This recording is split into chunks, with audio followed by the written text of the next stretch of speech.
It's Dr. Cortell back again. This presentation is on what is whole food plant-based. And right over here we say, although we may recommend eating regeneratively, humanely pasture-raised animals and fish, for this discussion in particular, we're just focusing on plant foods, whole plant foods, unprocessed plant foods. We do, talk about animals at another time. So this here is whole food. So whole food plant-based is centered around unprocessed plant foods. So technically anything that's picked from a plant or a tree is processed to some point. If you want completely unprocessed, you can walk up to an apple tree and bring down the branch and take a bite of the apple, but even picking the apple processes it. But these here represent, for our discussion, unprocessed plant foods. The broccoli, the beans, quinoa, fresh veggies, we're going to ignore the pasta, avocado, corn that might be cooked and scraped off of the ear, tomatoes.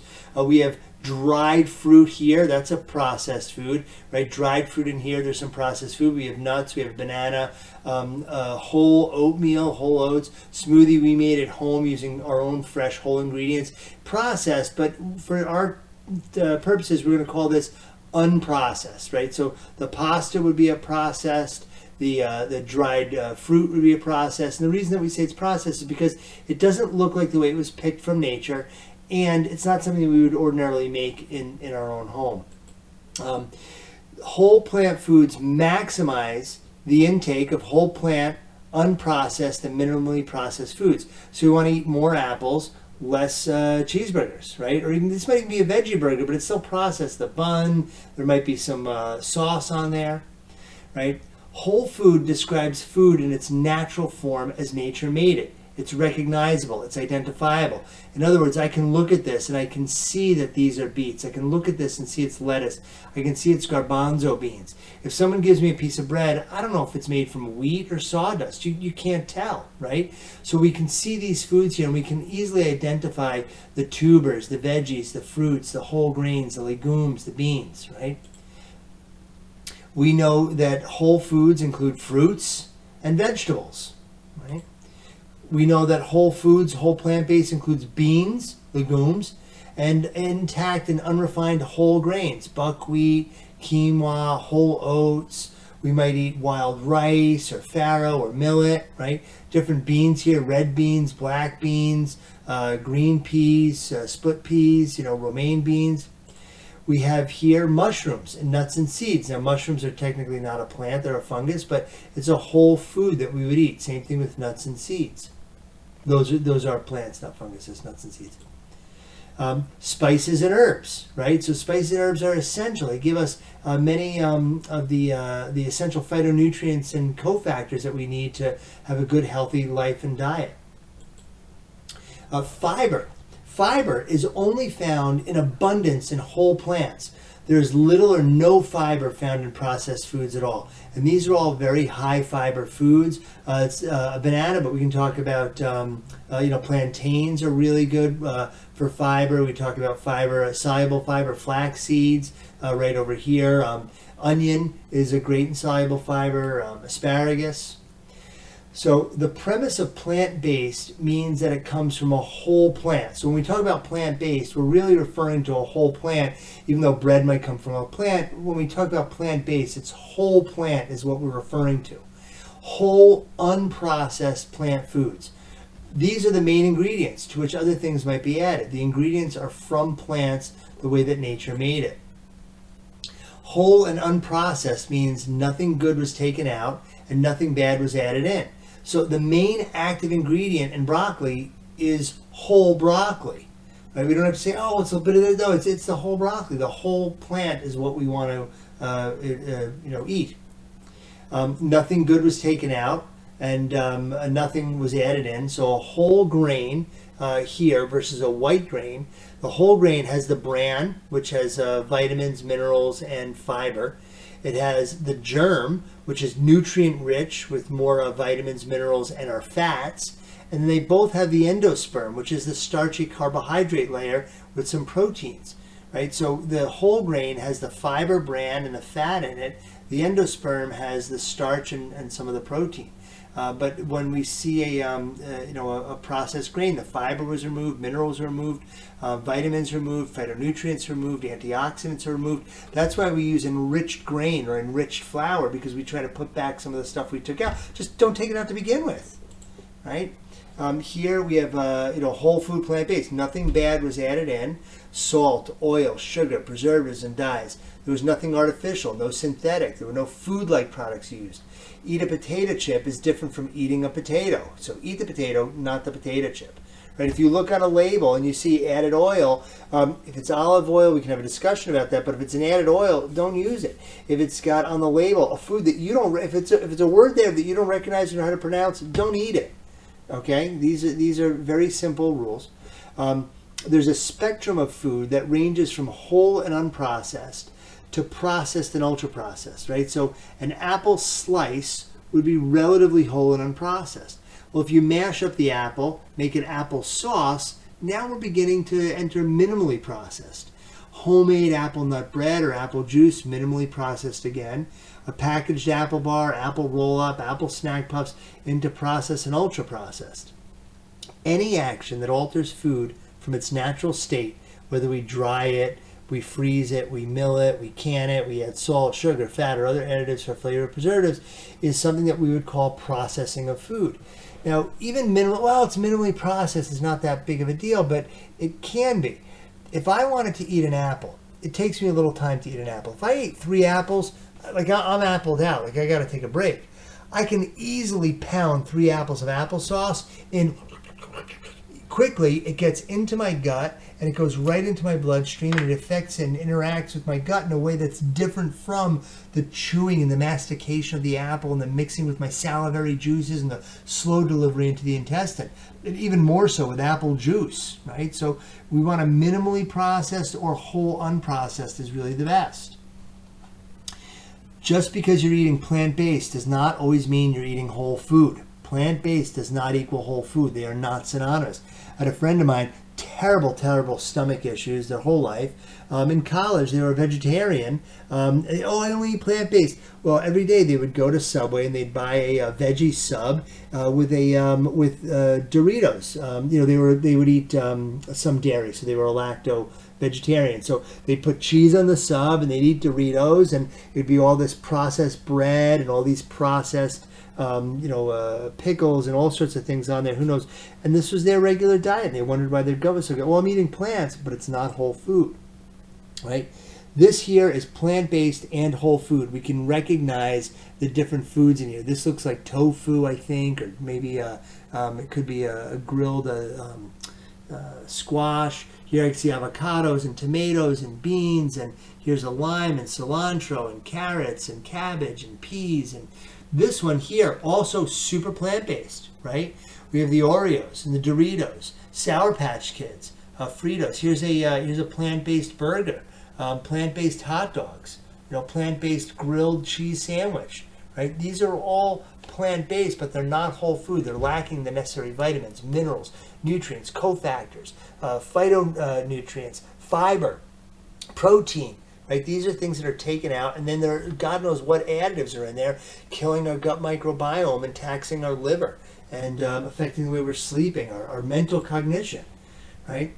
Be aware. Some foods may seem like whole food, but they're not. Like, oh, well, it's orange juice. Well, eat oranges, not orange juice. Eat olives, not olive oil. Now, with that being said, we do use olive oil quite a bit because it has a very good healing mechanism to it. But when we talk about whole food, the best form of olive oil comes in whole food organic olive, right? Olive oil has a tremendous value and merits as well. I'm not going to try to diss on olive oil here, but again, we're talking about whole foods. Try to keep it as whole food as possible, right? We want to eat the carrots, not the carrot cake. We want to eat apples, not the apple juice. We know that a vegan meal means excluding animal products. If I say I eat vegan, I tell you what I don't eat. It describes that you don't eat animals. But if I say I eat whole food plant-based, that's defined what I do eat. Most of my foods are whole food plant-based. And it's based around a diet that's wholly and minimally processed plant foods. again, you can get all the nutrients you need if you have a balanced diet. And a balanced diet is a lot of whole plants. Vegan and plant-based is not synonymous with the promotion of health and longevity. If it came from a plant, eat it. If it was made in a plant, don't eat it. If Mother Nature made it, eat it. If man made it, don't eat it. Eat foods from fields, not from factories. Pretty straightforward. Which one's healthier, the Beyond Meat or the Impossible Burger? They're neither. They're both ultra-processed. At this point, I can assure you, you're going to be much better off exchanging this bun here for a hearth-baked whole wheat sourdough bun, or lettuce if you want to avoid the wheat and the gluten and the carbs altogether, which I recommend. Put a grass-fed, pasture-raised, regeneratively raised burger on here with some grass-raised, pasture-raised cheese on here with all sorts of vegetables, the onion. We throw in some avocado. And this is some mustard, and we'll turn this into something that's much, much healthier. So added sugar, animal products, refined foods, added oil, synthetic chemicals, and preservatives, they're all limited with a whole food plant-based diet.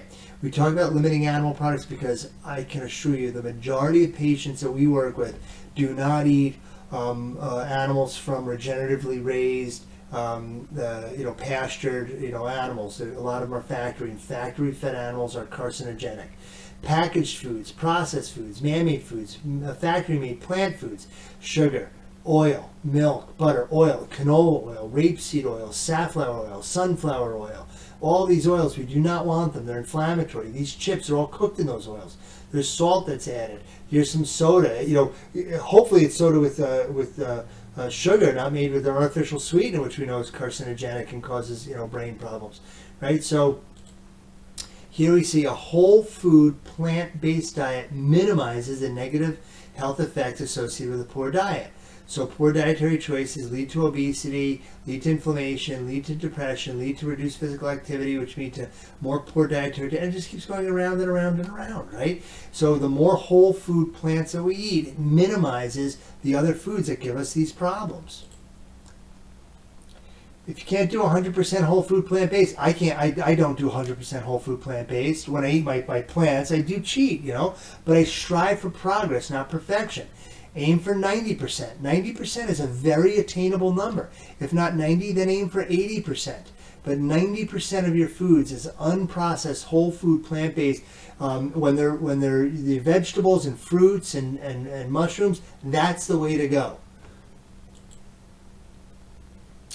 A whole food plant-based diet is synonymous with chronic disease reversal, anti-inflammatory, detoxing, heart healthy, diabetes prevention, brain health, stroke prevention, anti-Alzheimer's, bone, osteoporosis, and gut health, anti-colon cancer diet, cancer prevention, autoimmune and immune boosting diet, autoimmune reduction diet, immune boosting, anti-pain and anti-arthritis. It's optimal human health, sports, performance, recovery is what we're going to see with a whole food plant-based diet, where the majority of our plants are all whole food unprocessed. A whole food plant-based diet is synonymous with a whole body, system-wide healthy diet, right? Eating tons and tons of colorful fruits and non-starchy vegetables on a daily basis and reducing the exposure to processed foods has a tremendously positive effect on the body. Whole food plant-based is synonymous with anti-aging. It's synonymous with a long health span and longevity. It's health promoting. Right? These are all things that we're looking for, and it's a matter of slowly changing into unprocessed foods.